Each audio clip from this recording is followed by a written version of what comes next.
Nearly every evening after dinner, Mary and Melissa Anderson walked together along the rural road stretching out from their home. The 1-mile journey amid groves of walnut trees became a safe space for mother and daughter.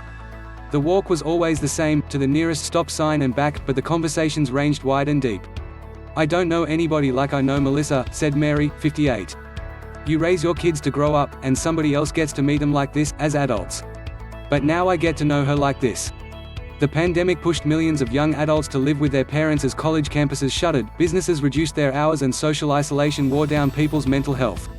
In July, 52% of Americans 18 to 29 years old lived with a parent, making it the most common living arrangement for people in that age group and the highest level recorded in at least a century, according to the Pew Research Center. The experience wasn't always easy, as families forced together also grappled with financial struggles, domestic strife, and the threat of contracting an illness that has killed nearly 600,000 Americans. But for some lucky families, the unexpected time together often felt like a gift, a bonus year to bond with parents and siblings. And for the luckiest, like the Andersons, that time was a revelation. Melissa, 29, is the third of 4 daughters.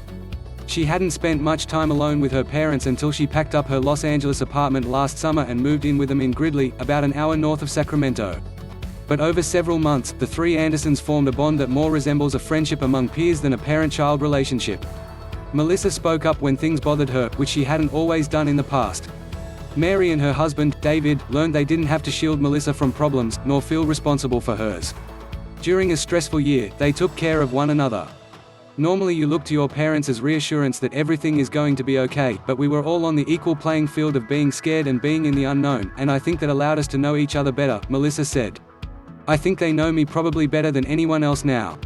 Melissa became so comfortable living with her parents that a few months ago, as her friends began to get vaccinated and resume a somewhat normal life in LA, she asked Mary and David to make sure she moved out by the summer, fearing she wouldn't leave otherwise.